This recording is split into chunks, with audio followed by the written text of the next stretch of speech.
ที่จะเกิดขึ้นทั้งในปัจจุบันแล้วก็มีต่อไปในอนาคตถ้าเรามามองเรื่องของความขาดแคลนธรรมในหัวใจของมนุษย์นั้นมองกลับมาที่สังคมณฑลแวดวงของคณะสงฆ์ทั้งนานาชาติไม่ใช่เฉพาะประเทศไทยและก็ในต่างประเทศที่เป็นพุทธศาสนานั้นพระรัชชีก็จะข่มเหงรังแกพระที่ทรงศีลทรงธรรมจะหาเรื่องให้ร้ายป้ายสีกันแกล้งนะครับเพื่อเรียกว่าอยู่กันอย่างลำบากพระทรงศีลทรงธรรมเรียกว่ากันแกล้งไม่ให้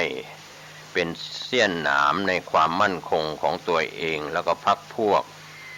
บางทีก็รู้ทั้งรู้ว่าเขาทำดีกว่าปฏิบัติได้เคร่งครัดกว่านะครับพระคุณเจ้าในแวดวงของคณะสงฆ์สั่งสอนคนให้เป็นคนดีพระคุณเจ้าที่มีประสิทธิภาพแต่แรงริษยาของพระรัชชีก็ย่อมจะทนไม่ได้ต้องหาทางยับยั้งไม่ให้เติบโตหรือทำลายเสียให้สูญสิ้นไปอันนี้ก็คงเป็นเรื่องราวที่น่าเป็นห่วงในฝ่ายสังคมณฑลส่วนฝ่ายทางโลกนั้นผู้นำก็จะถืออำนาจบาดใหญ่ไม่ถือเอาธรรมเป็นใหญ่แล้วก็บ้านเมืองก็วุ่นวายครับก็คงมองเห็นนะครับว่าหินธรรมดาของเป็นของหนักจะต้องจมน้ำแต่หินลอยน้ำก็คือตรงกันข้ามคนชั่วจะเป็นใหญ่เป็นโตคนดีก็จะอยู่อย่างลำบากพุทธธรรมนายข้อที่14คนหลงกามก็เป็นเรื่องที่พระเจ้าประเสนที่โกศลนิมิตฝันว่าเห็นกบตัวนิดเดียวไล่กัดกินงูเห่าตัวใหญ่นะครับความฝันนี้ก็ถ้าเรามองก็เป็นอาจจะเป็นเรื่องแปลกๆกบตัวนิดเดียวแต่ไปกัดกินงูเห่าตัวใหญ่ธรรมดางูก็จะเป็นฝ่ายไล่กินกบแต่เรื่องนี้กบไล่กินงูเรื่องนี้ก็ถือว่าเป็นรางร้ายดีอย่างไร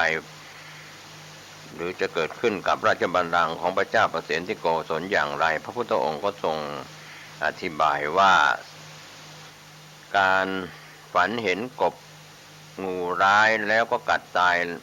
ล้วงกินจนสิ้นไส้พระแย้มโอษฐ์โปรดตรัสทำนายไปภายหน้าใจหญิงผ่านจะร่านชายประมาทหมิ่นลิ้นลมข่มให้กลัวจะใช้ผัวต่างท่าดังมาดหมายผัวสมานน้ำใจมิให้ระคายอีหญิงร้ายยิ่งละลามคำรามรนก็อธิบายถึงว่าต่อไปเหตุการณ์ภายหน้าก็คือปัจจุบันนี้ไปถึงภายภาคหน้ามนุษย์ก็ไร้ศีลธรรมเพศชายซึ่งเคยเป็นเพศที่เข้มแข็งมีลักษณะของความเป็นผู้นำก็จะตกอยู่ใต้อำนาจของเพศหญิงเพราะหลงไหลในกามในราคะถูกเสน่หาอันยั่วยวนของหญิงหลอกล่อเอาไว้เป็นคนเรียกว่าหลอกล่ออยู่ในข้าทาสของหญิงจนโง่หัวไม่ขึ้นก็เป็นเรื่องที่ขยายเนื้อความว่าสตรีนั้นมีความฉลาดมากรู้เล่ห์เหลี่ยมของมนุษย์และเหลี่ยมคูของผู้ชายแต่เมื่ออยู่ต่อหน้าชายก็มักจะแกล้งเป็นไม่รู้พวกผู้ชายก็พากันคิดว่าเธอโง่ความจริงนั้นเรื่องทำนองนี้ผู้ชายโง่กว่าผู้หญิงก็มีมากสำหรับผู้ชายที่เข้าใจว่าผู้หญิงโง่นั้นเขาจะถูกลุกล้ำเข้าไปในวงการชีวิตของเธอ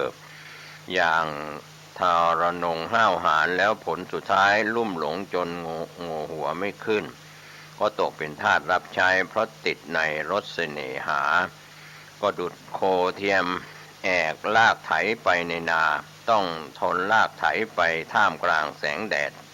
แรงกล้าหนังคอก็ถลอกปอกเปิกการ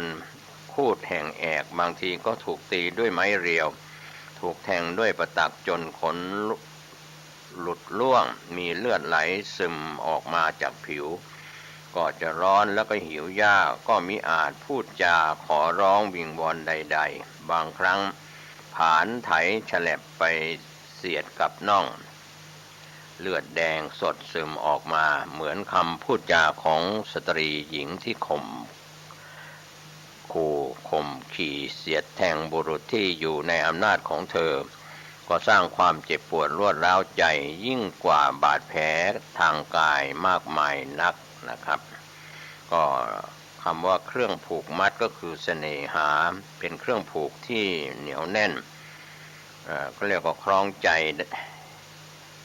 เข้าให้แล้วก็เป็นการยากนักที่จะสลัดให้หลุดได้อันนี้ก็เป็นเรื่องราวที่สอนชายจึงไม่ควรประมาทอย่าคิดว่าผู้หญิงที่รูปงามหน้าตาดีจะมีจิตใจที่ดีไปด้วยส่วนมากต้องชอกช้ำเมื่อถลำไปอยู่ในห้วงของความรักหรือทุ่มเททุกสิ่งทุกอย่างให้เขาไปหมดแล้วประวัติศาสตร์ในอดีตบางยุคบางสมัยชอบใช้สตรีเป็นเครื่องมือและก็เป็นเครื่องมือที่คมลึกและก็ได้ผลดีเสียด้วยอย่างนางเตี๋ยวเซี่ยนผู้มีฉายานางผู้พลิกแผ่นดินก็ได้ใช้ความงามของนางฆ่าผู้ยิ่งใหญ่ในจีนมาแล้วคลีโอพัตตราก็ได้เคยใช้เสน่หาของนางยั่วยวนให้ขุนศึกโรมันฆ่ากันตายไปไม่น้อยสตรีส่วนใหญ่มีเล่ห์กลมากมายติดเป็นนิสัยมาแทบทุกคนผู้ชาย2 คนกำลังใช้ลูกไม้ลวงกันอยู่ที่นั่นแหละผู้หญิงหลายคนได้โกงกันไปเสร็จแล้วยุคสมัยใดบุรุษมีอำนาจตกอยู่ใต้อำนาจของกามตัณหาหลงไหลในสตรีบุรุษผู้นั้นก็จะตกเป็นทาสรับใช้ทรัพย์สมบัติที่หามาได้ก็ถูกยึดครองจะขอใช้บ้างก็เหมือนกับขอทานดูแล้วก็น่าอนิจอนาจใจนะครับเรื่องนี้ก็ถือว่าเป็นพุทธธรรมนายในข้อนี้ก็เตือนจิตเตือนใจชายที่ยังตกเป็นทาสก็ขอให้เราได้สร้างความมั่นใจสุบินข้อที่15คนเมายศก็เป็นเรื่องที่สะท้อนเรื่องราวที่สะท้อนให้เห็นถึงความเลวร้ายของสังคมการผันแปรไปตามกิเลสของมนุษย์ก็เรียกว่าส่วนใหญ่เราก็อาจจะมองคนทุกวันนี้วัดคุณค่าของคนกันที่เปลือกมองแต่ภายนอกแต่ภายในจิตใจเรายังไม่ถึงยังไม่ได้ยิ่งมีเปลือกหนามากเท่าใดแสดงถึงความเป็นคนมากขึ้นเพียงนั้นแต่ความจริงหาเป็นเช่นนั้นไม่บางที่คนบางคนยิ่งเปลือกหนามากยิ่งมีความเป็นคนน้อยลงทุกที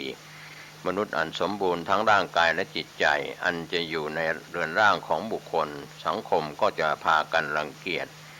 สังคมยิ่งปลอมมากขึ้นเท่าใดก็ย่อมรังเกียจของแท้ของจริงมากขึ้นเพียงนั้นยศศักดิ์ตำแหน่งฐานะเหล่านี้เป็นเปลือกของคนเป็นสิ่งห่อหุ้มมิให้เห็นตัวตนที่แท้จริงบางคนหลงไหลในเปลือกของตนจนความเป็นมนุษย์ไม่เหลืออยู่ในเรือนร่าง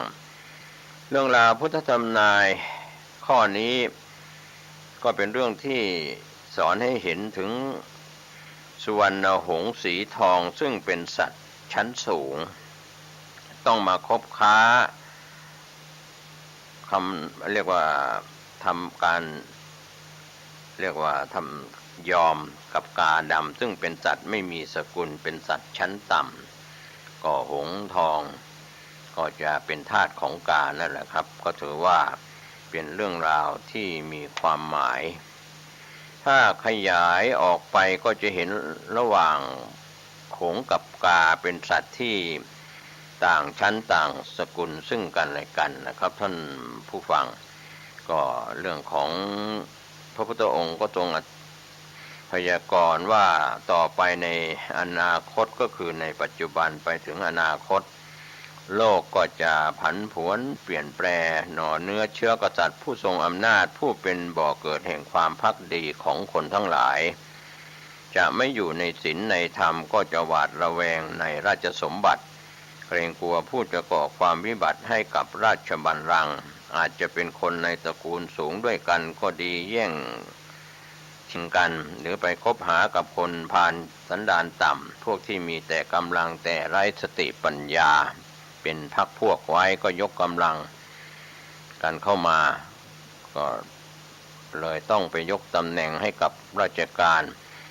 มากกว่าสถาบันพระมหากษัตริย์ทำให้บุคคลที่มีชาติตระกูลมีความสามารถขาดที่พึ่งพิงอยู่อย่างยากลำบากหมดหนทางก็ต้องประจบสภ.คนชั้นต่ำที่มีอำนาจให้มีชีวิตอยู่รอดได้เหมือนพญาหงส์ที่ต้องยอมตนเข้าไปคลุกคลีกับฝูงกาอันเป็นสัตว์หาสกุลมีได้ถ้ามองกันในปัจจุบันนี้นะครับท่านผู้ฟังชนชั้นปกครองหรือนักการเมืองส่วนมากต้องแข่งขันกันเพื่อให้ได้มาซึ่งอำนาจและก็อิทธิพลก็มีนักเลงมีเจ้าพ่อต่างๆประดับบารมีคอยหาผลประโยชน์ในทางมิชอบส่งสวยแล้วก็คุ้มครองป้องกันบางคนก็ไปเปิดบ่อนการพนันเปิดสถานเริงรมย์บุกรุกป่าสงวนบังคับซื้อที่ดินจากประชาชนในราคาถูกๆโดยได้รับการคุ้มครองจากนักการเมืองที่มีอำนาจต่างฝ่ายต่างอาศัยซึ่งกันและกันผลประโยชน์ต่อกันและกันผลที่เลวร้ายก็ตกอยู่กับประชาชนต้องพบกับความเดือดร้อนถูกเบียดเบียนบีทาอย่างน่าอานิจอนาถในหัวใจในชีวิตคนหลงอำนาจย่อมทำชั่วทำเร็วได้โดยไม่แคร์เสียงใครแล้วก็ไม่สนใจว่าใครจะเดือดร้อน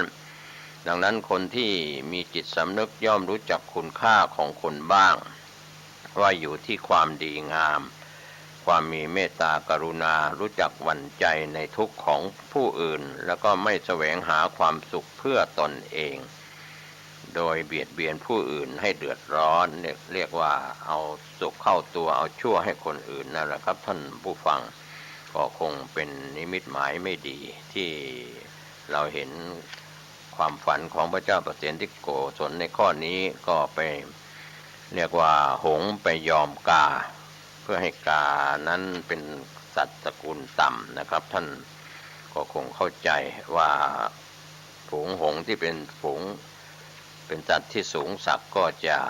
เรียกว่าเป็นการอยู่อย่างยากลำบากในสังคมอันนี้ก็ถือว่าเป็นเรื่องสุวินนิมิตข้อที่15สุวินนิมิตข้อที่16ข้อสุดท้ายก็เป็นเรื่องราวที่เราได้ฟังกันมาอยู่บ่อยๆนะครับเรื่องของการแก้ความฝันเป็นการพยากรณ์ของพระพุทธเจ้าในการภายภาคหน้าโดยข้อสุดท้ายคำว่าภัยสังคมก็สุบินข้อสุดท้ายก็คือพระเจ้าประเสนทิโกศลได้ฝันเห็นกวางไล่กินเสือซึ่งก็เป็นเรื่องที่อาจจะผิดวิสัยธรรมชาติของสัตว์กวางตัวเล็กๆแต่ไล่กัดกินเสือนี่นะครับเป็นเรื่องที่น่าจะเป็นเสือไล่กัดกินกวางนะครับสังคมนิภัยสังคมเกิดขึ้นแล้วในปัจจุบันแล้วก็ลามปามต่อไปในอนาคตก็ถ้าเรามองอย่างนี้ก็จะเห็นว่าเมื่อศีลธรรมเสื่อมจากจิตใจของคนในพ่อแม่ก็จะกลัวลูกครูอาจารย์ก็จะกลัวลูกศิษย์นายจ้างก็จะกลัวลูกจ้างผู้ใหญ่ก็จะกลัวผู้น้อยพระผู้ทรงศีลก็จะหลบหนีพระผู้ทุศีลหลบหนีเรียกว่าพระทรงศีลก็จะหนีพระอรัชชีนั่นแหละครับหลบหนีหลีกไปไม่อยากต่อแย่เบื่อที่จะเห็นความชั่วของคนพาลทั้งฝ่ายบรรพชิตและคฤหัสถ์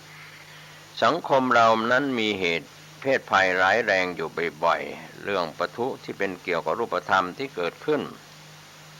ทั้งฝ่ายบรรพชิตและคฤหัสถ์เรานะครับเรื่องของการพยากรณ์ข้อนี้กวางไล่กินเสือนี่ก็ถือว่าเรียกว่าเป็นเรื่องไม่ธรรมดาแล้วถ้าเราไปมองในระบบเศรษฐกิจก็จะส่งเสริมทางวัตถุอย่างไม่มีขอบเขตส่วนการเติบโตพัฒนาจิตใจนั้นก็หายไปต้นตอที่แท้จริงของปัญหาสิ่งแวดล้อมปัญหาของสังคมนั้นอยู่ที่จิตใจแล้วก็ศีลธรรมของมนุษย์นี่เองเมื่อคนไม่สนใจด้านจิตใจคุณธรรมคุณศีลคุณธรรมโลกก็จะ หายนะเพราะว่าขาดศีลขาดธรรมปัจจุบันนี้ถ้าเรามองแบบผู้มีสติปัญญาว่าอำนาจของเงินยิ่งใหญ่สำหรับคนที่หลงมันจริงๆใครจะท้วงใครจะติงใครจะชี้บอกอย่างไรถ้าเอาอำนาจเงินตราเป็นใหญ่กว่าคุณธรรมของคนก็จะถูกทำลายนะครับใช้อำนาจเงินตราไม่ว่าจะเป็นทุนเงินสีอะไรอย่างระบาดกันในปัจจุบันว่าสีเทาทุนสีเทาใช้เงินไปทำร้ายคนทั้งด้านยาเสพติดสถานบันเทิงแผ่อิทธิพลเรียกว่าครบเลยทีเดียวนะครับก็ถ้าเราใช้ตัวหลงอำนาจเงินตราก็จะถูกอำนาจเงินตราใช้เป็นเครื่องมือนะครับเป็นเขยเป็นสะใภ้เป็นนายทุนเป็นอะไรต่อมีอะไรผู้มีอำนาจก็จะถูกเรียกว่าคอร์รัปชันจากผู้มีเงินตราจะเป็นคนต่างด้าวเท้าต่างแดนมาแต่งงานหรือเปลี่ยนแปลงสัญชาติก็แล้วแต่ก็เกิดความวุ่นวายในสังคมเรียกว่าเป็นภัยสังคมเกิดขึ้นแล้วในยุคนี้ไม่ว่าจะในประเทศไทยหรือต่างประเทศก็ตามเราอาจจะใจเย็นคิดว่าไม่มีใครรู้ไม่มีใครเห็นก็ยังมีพระเอกขี่ม้าขาวหรือผู้ดีทั้งหลายที่มาร่วมกันขุดคุยเปิดโปงความชั่วของคนที่ใช้อำนาจเงินตราวานและผู้ที่ตกอยู่ในอำนาจเงินตราก็ถูกย่ำยีเคยเป็นสัตว์สกุลที่สูงมีอำนาจก็จะหมดอำนาจผู้ที่ห้ามหรือยับยั้งสิ่งชั่วสิ่งไม่ดีทั้งหลายเหล่านั้นก็จะไปทำลายความสงบสุขของบ้านเมืองไปทำลายความสงบสุขของสังคมเรียกว่าปั่นป่วนไปทั้งในประเทศไทยหรือทั่วโลกก็ตามเพราะอำนาจเงินแล้วก็การใช้อำนาจบาดใหญ่ความเลวร้ายของมนุษย์ทุกวันนี้ไม่ได้เกิดจากความโง่เขลาเพียงอย่างเดียวแต่เกิดจากความผิดพลาดที่ทำร้ายเราไม่ใช่สิ่งที่เราไม่รู้แต่เป็นสิ่งที่เราคิดผิดว่าเรารู้ต่างหากก็ถ้าเรามองในพุทธธรรมนาย16ข้อ16ประการนั้นแต่ละข้อเกิดขึ้นแล้วในยุคปัจจุบันนี้แล้วก็จะมีมากขึ้นในอนาคตใครจะไม่สนใจเรื่องนี้ส่วนใหญ่ก็ไปสนใจเรื่องของคนอื่นคนภายนอกเสียเป็นส่วนใหญ่อย่างเช่นการคบค้าสมาคมรักใคร่กันของคนหนุ่มสาวพ่อแม่ผู้ปกครองทั้งหญิงทั้งชายทั้งฝ่ายเจ้าบ่าวเจ้าสาวก็เรียกว่าไปสู่ขอก็เหมือนขายลูกสาวกินนั่นแหละครับลูกสาวเป็นเงินเป็นทองเจ้าบ่าวก็ต้องเสียเงินเสียทองเข้าของไปสู่ขอมั่นแต่งงานจัดงานกันหรูหรางานเลี้ยงงานวิวาห์ต่างๆหมดเปลืองสิ้นเปลืองแล้วก็บางครั้งเป็นหนี้เป็นสินในงานวิวาห์ก็มีและสิ่งที่ได้ประโยชน์ก็คือบริวารที่หากินกับการจัดงานแต่งงานก็คือสถานที่ไม่ได้แต่งงานที่อาคารบ้านเรือนของตนเองก็ไปแต่งงานกันตามสถานที่ที่จัดไว้ในโรงแรมนะตามรีสอร์ทหรือตามสถานที่ต่างๆก็หมดเปลืองสิ้นเปลืองไปกับบริวารที่จะได้มาใช้งานจัดงานไม่ว่าจะเป็นออร์แกไนซ์ที่ทำมาหากินก็เป็นการหากินโดยมีพิธีกรมีการจัดงานเรียกว่าทีมงานทุกวันนี้การจัดงานต่างๆก็ไปใช้ออร์แกไนซ์สำหรับในประเทศไทยหรือต่างประเทศจ่ายเงินอย่างเดียวเหมือนวัดวาอารามในส่วนกลางกรุงเทพมหานครมีงานศพงานตายเกิดขึ้นก็เอาเงินไปให้เจ้าพิธีทั้งหลายจัดอาหารหวานข้าวพิธีพระเทศพระสวดมาติกาบังสกุลก็กลายว่าศาลาศพก็กลายเป็นธุรกิจเป็นพาณิชย์ภายในวัดไปหลายอย่างหลายสิ่งถ้าเรามองก็เป็นความจริงในปัจจุบันแล้วก็จะเลวร้ายมากยิ่งขึ้นไม่ดีมากขึ้นคนพาลก็อยู่ในสังคมของความเจริญด้วยวัตถุไม่ว่าจะเป็นเมืองหลวงหรือจังหวัดใหญ่ๆก็ตาม วันนี้เราอย่ามองข้ามลูกหลานของเราอาจจะไปเสวนาคบค้าสมาคมกับคนชั่วคนเลวสังคมเลวๆก็จะพลาดพลั้งตกเป็นเหยื่อของสังคมที่เป็นสังคมเลวร้ายมีการคอร์รัปชัน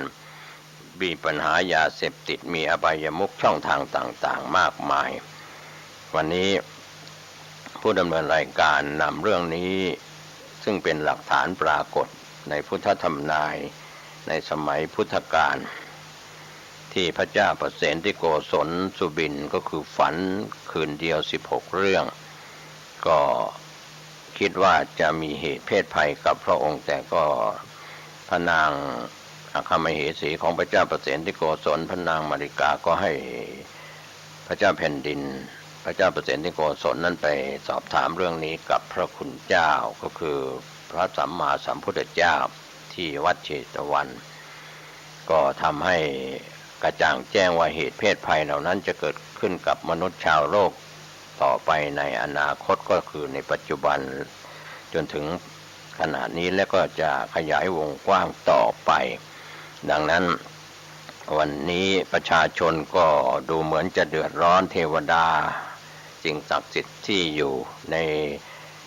สิงสถิตอยู่กับแดนมนุษย์ก็อาจจะเดือดร้อนไปตามความเลวร้ายของคนที่ไร้ศีลไร้ธรรมวันนี้ยุคของกาลียุคเข้ามาแล้วเมื่อเข้ามาก็จะมีการเข็นฆ่าข่มเหงคะเนงร้ายกันเอารัดเอาเปรียบกันเห็นแก่ตัวเห็นแก่ได้อะไรมากมายก็นำมาฝากไว้ในสุบินนิมิต16ข้อคงนำเล่ากันต่อเนื่องจนจบก็หวังว่าผู้ใหญ่ในบ้านในเมืองถ้าไม่เอาศีลเอาธรรมก็วุ่นวายพ่อแม่ผู้ปกครองไม่เอาศีลเอาธรรมลูกหลานญาติมิตรก็วุ่นวายสังคมการทำงานเอารัดเอาเปรียบกันก็สังคมก็วุ่นวายนะครับฝากไว้เลิกวุ่นวายต้องใช้ศีลใช้ธรรมมีศีลมีธรรมมีศีล5รักษาศีล5ก็อยู่เย็นเป็นสุขสบายสังคมก็ไร้กังวลขอให้ท่านโชคดีในท่ามกลางกรียุคของการเป็นสังคมที่จิตใจต่ำด้วยไม่เห็นคุณค่าของจิตใจแต่ไปเห็นคุณค่าของเงินตราวัตถุสิ่งของโชคดีที่เรามาเกิดในท่ามกลางกรียุครักษาตัวรอดเป็นยอดดีสวัสดีครับขอเจริญสุขญาติโยมท่านผู้ฟังทั้งหลายทุกท่านทุกคนเวลานี้ก็เป็นเวลาที่อาตมาภาพจะได้นำเอารายการปกิณกะธรรมะมาพบมาปะกับพ่อของแม่เขาอันเป็นที่ฮักที่นับถือของตุเจ้าก็มาปะกันเป็นประจำในวันเวลาเดียวกันนี้และก็ทางสถานีวิทยุแห่งนี้ก็ออกแม่ออกญาติโยมทุกครั้งที่มาพบปะกันเขาก็จะทำแต่สิ่งที่เป็นมงคลคือกับแก่ตัวเองและบุคคลอื่นนั่นก็คือการเจริญพุทธมนต์หรือสวดพุทธมนต์บทโทษชังคปริต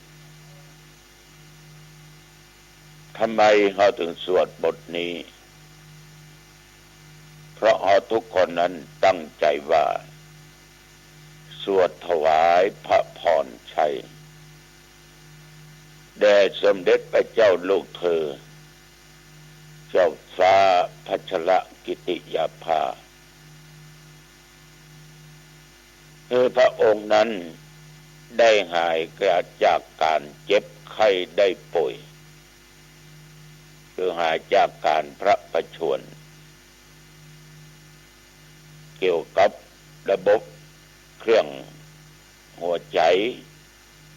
ปอดแล้วก็ไตและอื่นๆคือได้หาย ฉะนั้นเราจึงสวดกัน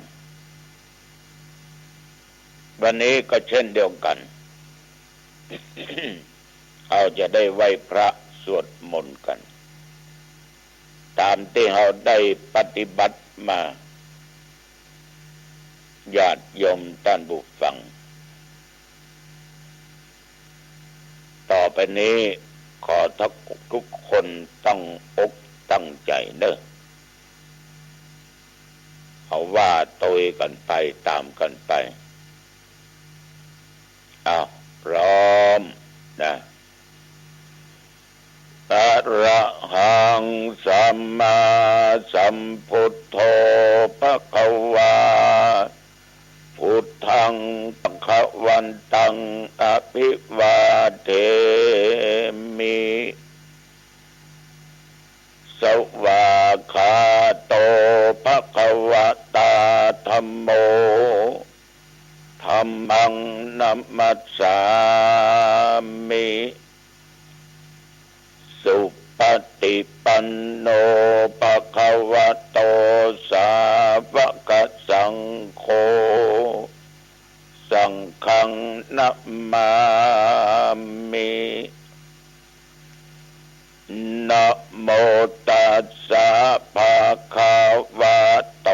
อะระหะโตสัมมาสัมพุทธัสสะนะโมตัสสะภะคะวะโตอะระหะโตสัมมาสัมพุทธัสสะนะโมตัสสะ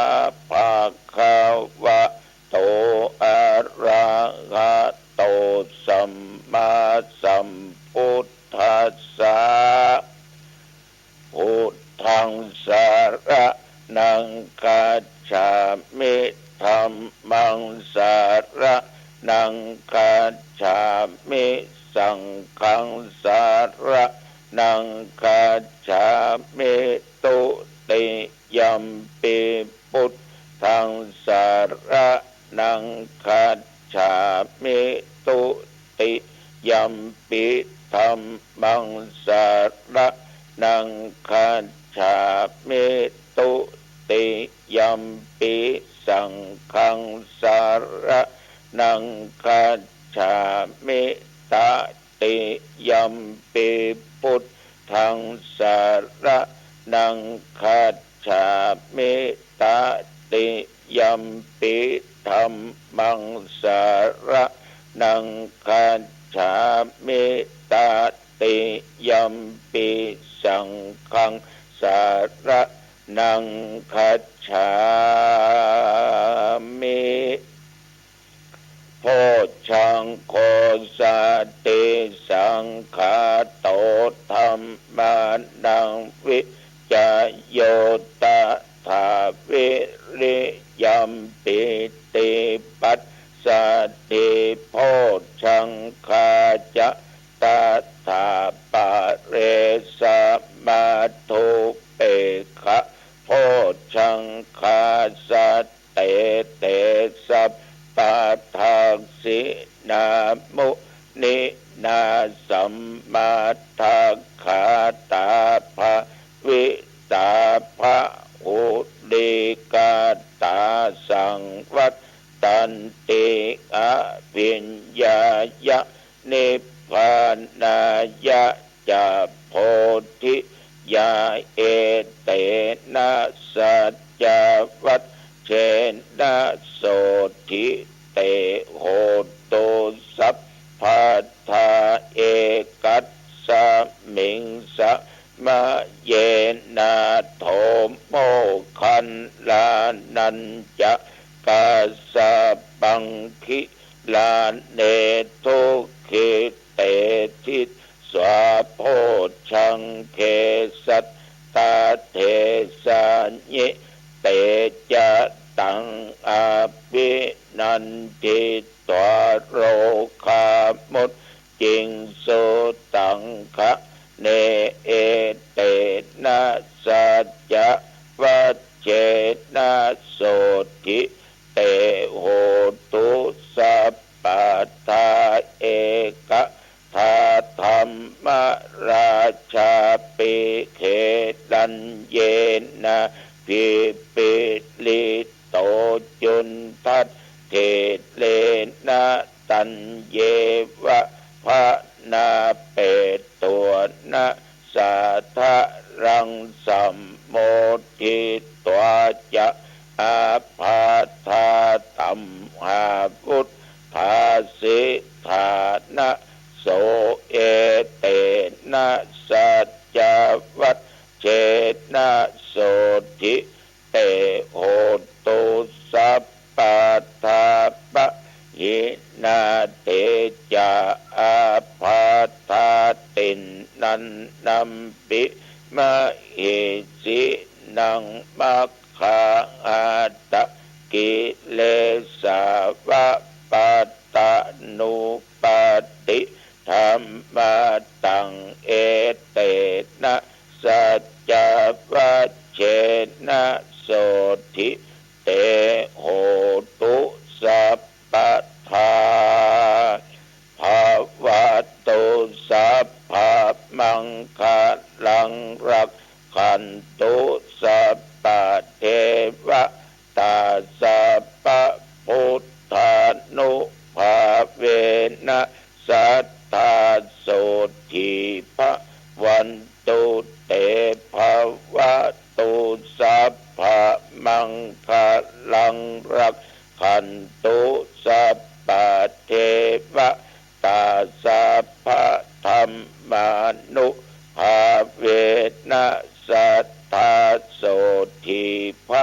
วันตุเตภาวะตุสัพพะมังค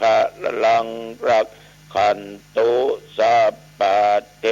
วตาสัพพะสังฆานุภาเวนะสัทธาโสทิภะวันตุเต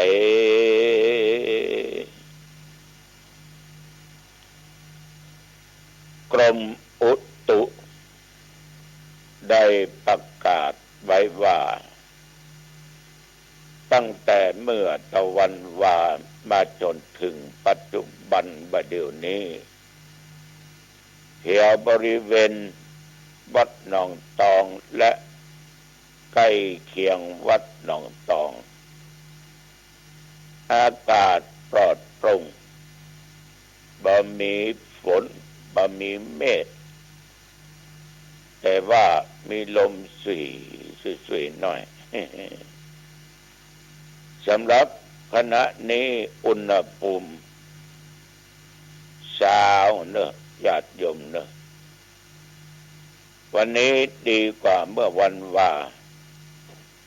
แต่ว่านี่หนาวเนาะเกือบวันค่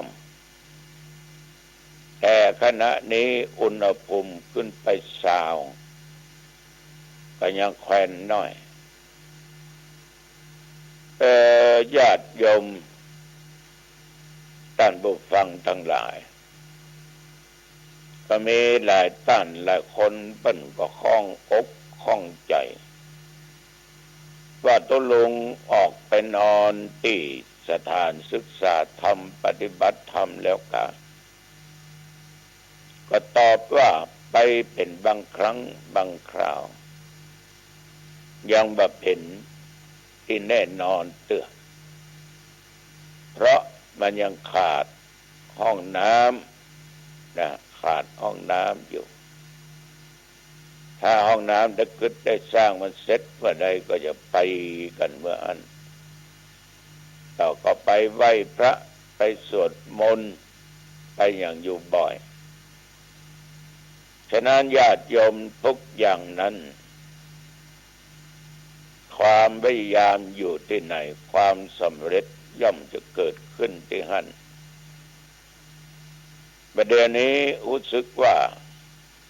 สถานที่นั้นน่ะมันใกล้สนามกีฬาเนาะก็หันญาติหันโยมเขาเพิ่นไปออกกำลังกายกันถึงละเอ็ดละอ่อนคนเฒ่าคนแก่คนหนุ่มคนกำทุกเพศทุกวัยยิงจ่ายปากันไปก็ดูเหมือนว่า สถานที่นั้นก็จะเป็นที่เรียกว่าดีขึ้นมาเยอะที่ว่าดีขึ้นมาก็มีคนได้หูได้หันได้กราบได้ไหว้พระบางเตื้อก็มีญาติโยมมาจากที่อื่นแวะเข้าไปไหว้ไปสาฉะนั้นท่านทั้งหลายได้ถามด้วยความข้องใจก็ตอบไปแล้วแต่ว่านี้อีกส่วนหนึ่งก็ส่วนมากจะอยู่วัดไปไหนอยู่วัดไปไหนแต่ก็มีคนมาบอกว่าตุลุงอย่างมีคนจรจัดมานอนที่ศาลาที่แมะกำแพงวัดโอกก็เดินรถจังเอาปอพลอมาเว้าพกไฟเป็นอย่างนั้นเนาะเอวไปพอก็มีละอ่อนประจายอายุสักสาวป่ายนะมันนอนอยู่หันบางคนก็บอกว่าหันตั้งแต่ว่าเมื่อวันละตุลุงถามชื่อยังอยู่ที่ไหนเป็นมาอย่างใดมันก็ตึมบอกมันตึมบอกถ้ารถมาแล้วก็ตึมไปขอพักผ่อนสักชั่วครั้งชั่วคราวเขาก็ถามเพิ่นว่ากินข้าวแล้วกันเนี่ยเขามาได้กินข้าวตั้งแต่ว่ามาละไอ้โลโอ้โหน้ำก็บ่ได้กินข้าวก็บ่ได้กินตุกใบตุกบอดนอนลูกนอนมันเป็นกรรมเป็นเวรของลูกแต่อาตมาภาพก็เลยบอกให้เขาว่าไปซื้อข้าวมันไก่จกสตางค์หรือปัจจัยที่ยมตานขันเข้าหรือไปเอาน้ำเตยเนอะจอนเขาก็ไปซื้อข้าวมันไก่แล้วก็เอาน้ำไปฮื้อตัวเพิ่นก็กินข้าวอย่างที่เรียกว่ามันได้กินนะเนาะจนอิ่มญาติโยมประเดี๋ยวก็ยังนอนหั่นอยู่นะก็มีคนมาวิพากษ์วิจารณ์กันสะปะสะเปดบางคนก็มันถึงอย่างเงี้ยคนจรจัดไว้ใจตึมได้นั่นก็ไว้ใจบ่ได้ก็ไว้ใจบ่ได้ก็ญาติโยมชีวิตของคนเฮาเนี่ยมันเป็นกรรมเป็นเวรของแต่ละบุคคลที่สร้างมาระวังนื้อตุลุงไอ้นี่มันมีบ้านอยู่นะโหถ้ามันมีบ้านมันก็อยู่บ้านนะกันเนาะก็ย้อนวันออกจากบ้านมันก็เลยมีบ้านอยู่ก็นอนไปเรื่อยๆถ้ามาบักกึศอย่างมีแต่เมตตาธรรมอย่างเดียวนะเราก็นึกถึงเรื่องกรรมแต่คนบางคนเนี่ยอาจจะคิดไปหลายอย่างหลายประการทั้งดีทั้งให้สะปะสะเพ็ดญาติโยมท่านผู้ฟังคนเหมือนกันแต่คนเฮามันเหมือนกันที่มันบ่เหมือนกันนั่นก็คือแล้วแต่กรรมดีกรรมบ่ดีของแต่ละบุคคลได้สร้างมาคนเอาไผ่ก็อยากไปนอนเหี้ยหั่นเหี้ยนี่นะแต่ว่ามันเป็นกรรมสร้างไว้ทั้งอดีตชาติและชาตินี้ก็มาสร้างกรรมอีกเอานึกถึงกรรมแล้วสบายจิตสบายใจคนที่จะสบายจิตสบายใจได้นั้นต้องประกอบด้วยเมตตาธรรมอย่างสูงคือมีพรหมวิหารธรรมอยู่ในจิตในใจท่านทั้งหลายถ้าอยากจะมีความสุข ไม่ต้องไปหันไปนี่ไม่ต้องถูกสังคมว่าฮือชีวิตขอสร้างแต่สิ่งที่ดีๆแล้วเราก็จะพบจะปะเราจะสบายใจอย่างที่สุดเพราะเราจะพบแต่สิ่งที่ดีๆบางสิ่งบางอย่างในญาติโยมความทุกข์มันเกิดขึ้นความสุขมันเกิดขึ้นอยู่ที่การการทำการคบการฟังการคิดการจำ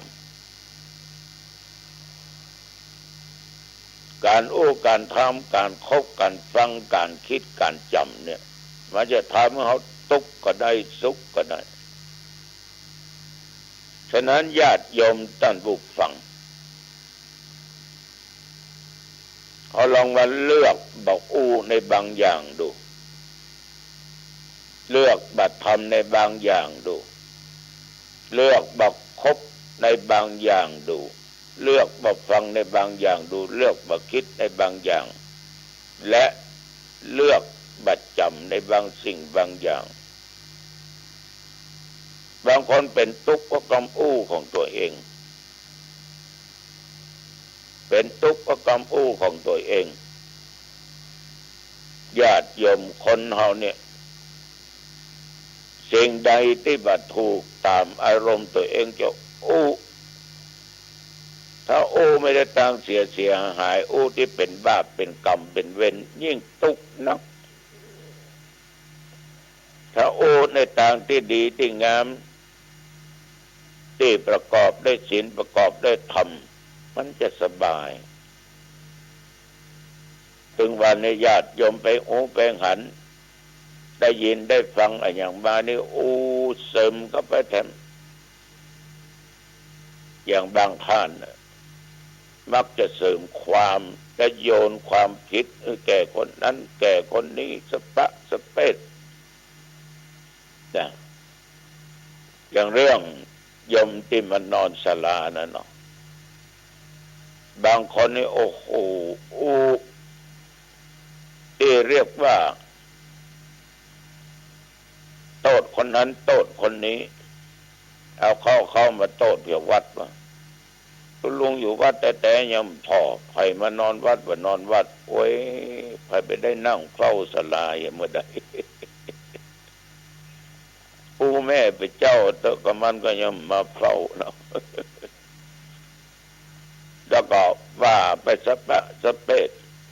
เป็นโจรก็เป็นขโมยก็มันก็ถูกไปละแวงอย่างนั้นลำไปก็บ่ถูกมันเป็นทุกข์ใจเหี้ยไปได้พอนอนถึงวันเนี่ยมันเป็นทุกข์ก็อยู่ที่กรรมกรรมจ่าจะสุขก็อยู่ที่กรรมกรรมจ่าเปิ้นจะฮักจะจังก็อยู่ที่กรรมกรรมจ่าฉะนั้นเอาเลือกบอกในบางอย่างเนี่ยที่มันบ่ดีนะการกระทำก็อย่างเดียวกันถ้าไปทำในสิ่งที่มันบ่ดีเอาหัวมันบ่ดีเขาจะไปทำมันอย่างถ้าไปทำแล้วนำความเดือดร้อนนำความหายนะนำความทุกข์เกิดขึ้นแก่ตัวเองจะไปทำมันอย่างญาติโยมบางท่านบางคนเปิ้นชวนไปเนี่ยไปทำอย่างไปหมดไปลักไปโจกก็ไปฆ่าเปิ้นก็ไปเขาขวดเก่งเนาะผู้นี่เก่งอย่างอันอย่างจะยิงไผจะฟันไผจะฆ่าไผบอกว่าสัตว์บอกว่าคนนี่นะมันก็ยิ่งเพิ่มความทุกข์เข้าไปจัดนักทุกติ๊กพอใจเฮามันทุกข์ไปแล้วมันบ่ข่าวใจมันดำใจมันดำอำมหิตร้องกับญาติโยมลงไปทำกันที่ไหนผิดศีลผิดธรรมผิดกฎหมายบ้านเมืองเขาก็จะเป็นบุคคลที่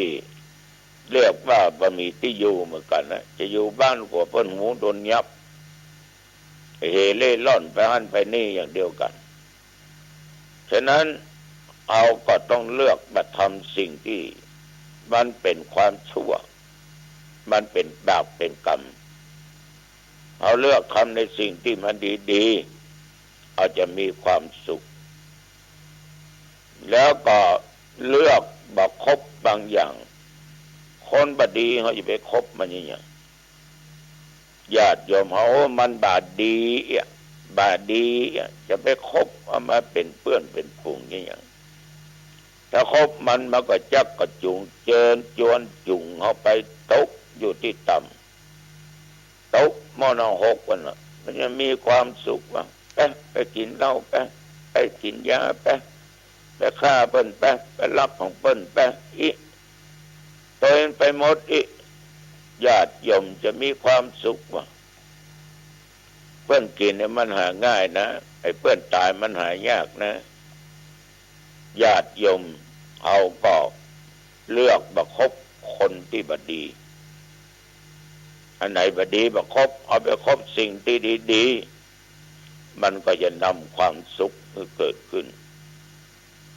เลือกบักฟังในบางสิ่งบางอย่างคำอู้คำจาของคนทั้งหลายแม้แต่ตู้เจ้าหนองตองอู้ห้ามเชื่อฟังหูไว้หูโดยใจสติและปัญญาตึกต้องพิจารณากำอู้คำจาก่อนว่าโอ้ถูกต้องกะนั่นคือดีถ้าโอ้บ่ถูกต้องนั่นน่ะคือบดีเอาฟังมาแล้วมาเป็นทุกข์เอาจะไปฟังมันอย่างฟังคำแจ้งฟังคำด่าฟังคำติฉินนินทาฟังคำหยาบฟังคำที่ไร้สาระประโยชน์มันจะทำให้เกิดอารมณ์ผันแปรไปตามคำที่เอาได้ยินได้ฟังมามันเป็นทุกข์นะฉะนั้นก็เลือกมาฟังในบางอย่างได้ฟังเอาสิ่งที่เป็นศีลเป็นธรรมที่ถูกต้องคิดก็อย่างเดียวกันญาติโยมต้องคิดสิ่งดีๆอย่าไปคิดสิ่งมันบดีบางคนคิดสิ่งที่บดีนั่นนะนอนก็คิดเขาวนก็วายตื่นมาก็คิดเนี่ยอย่างก็คิดโอ้ยก็เป็นทุกข์กะคิดเรื่องศีลเรื่องธรรมเรื่องกินเรื่องทานคิดสิ่งที่ดีๆคิดจะค้าจะขายจะเนี่ยจะได้อย่างที่มันถูกต้องประพฤติศีลธรรมกฎหมายคิดในสิ่งดีจะไปคิดในสิ่งที่ชั่วร้ายลองคิดต้นหน้าปอกออกไม่ออกคิดปุ๊บตุกปับอีกก็แล้วกันจำก็จำเอาสิ่งที่มันดีๆจำมาแล้วมันมีประโยชน์มันทำเอาจิตใจสบายจิตสบายใจอย่าไปจำเอาสิ่งที่มันมีสาระ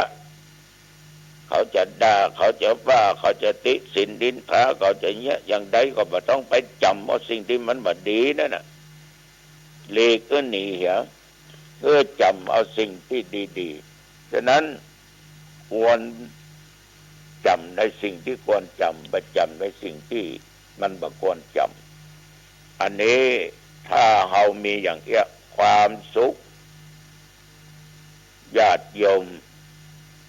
มันก็จะเป็นของเฮานะมันจะเป็นของเฮาเพราะคนเฮาเนี่ยบุญบารมีสติปัญญามันเท่ากันพี่น้องญาติโยมเวลาเฮามันเหลือน้อยเนอะในชีวิตเฮาเนี่ยขอให้หมู่เฮาทั้งหลายที่ฟังตุเจ้าหนองตองเนี่ยเลือกทำแต่สิ่งดีๆเนอะเลือกทำแต่สิ่งดีๆแล้วเอาจะสบายใจดีที่สุดนะดีที่สุดถ้ามาถึงนอนมาก็คิดถึงสิ่งดีๆหรอกออกรายการธรรมะแก่ญาติแก่โยมได้ฟังโอ้มันมีความสุขนะพ่อเขาแม่เขามันมีความสุขเอาได้ไหว้พระสวดมนต์มันมีความสุขนะมันมีความสุขอย่างหาบ่ได้นี่ก็ฝากไว้เอาละเนาะเวลาก็พอสมควร อายุวันโนสุขังพลังจงบังเกิดมีแก่ญาติแก่โยมท่านผู้ฟังทุกท่านทุกคนพบกันใหม่โอกาสหน้าเจริญพร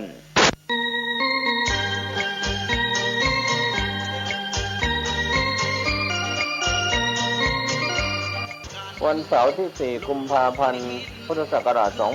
2566 เวลา 10 นาฬิกา พิธีปักเขตวิสุงคามสีมาโดยนายอำเภอดอยสะเก็ด นาฬิกา 30 นาที พิธีแบบร้านนา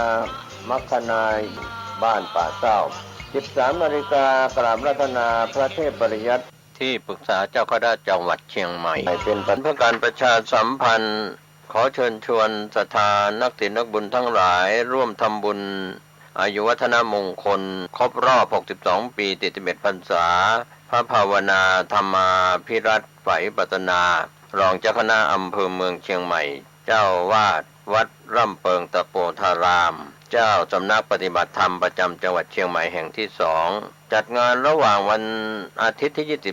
22 และวันจันทร์ที่ 23 มกราคม 2566 ก็ขอเชิญชวนศรัทธานักศีลนักบุญทั้งหลายร่วมงานในงานนี้มีพิธีทำบุญบำเพ็ญกุศลทักษิณานุปทานเพื่ออุทิศกัลปนาผลน้อมถวายบูชาคุณบุรพาจารย์พระเดชพระคุณหลวงปู่พระพรหมมงคลไฝปัตนาหลวงปู่ทองสิริมังคโรพระเจ้ายอดเชียงรายพระนางอัตปาเทวีและบรรพบุรุษผู้มีอุปการะคุณวีรชนบุปการีชนของวัดร่ำเปิงตะโปธารามก็เชิญชวนศรัทธานักศีลนักบุญทั้งหลายร่วมงานวันอาทิตย์ที่ 22 มกราคม 15:30 นาทีในส่วนของพิธีทักษิณานุปทานและในพิธีวันจันทร์ที่ 23 มกราคม 2566 นั้นเป็นพิธีทำบุญอายุวัฒนมงคล 62 ปี 41 พรรษาพระภาวนาธรรมาภิรัตน์ไฝปัตนาเชิญท่านร่วมงานบุญนี้ท่านที่จะติดต่อสอบถามรายละเอียดเพิ่มเติมได้ที่สำนักงานวัดร่ำเปิง 062-216-8339 หรือที่ 065-032-7592 ก็เป็นงานบุญงานกุศลของวัดร่ำเปิงตะโปธารามตำบลสุเทพอำเภอเมืองเชียงใหม่จังหวัดเชียงใหม่เชิญท่านร่วมงานนี้โดยพร้อมเพรียงกัน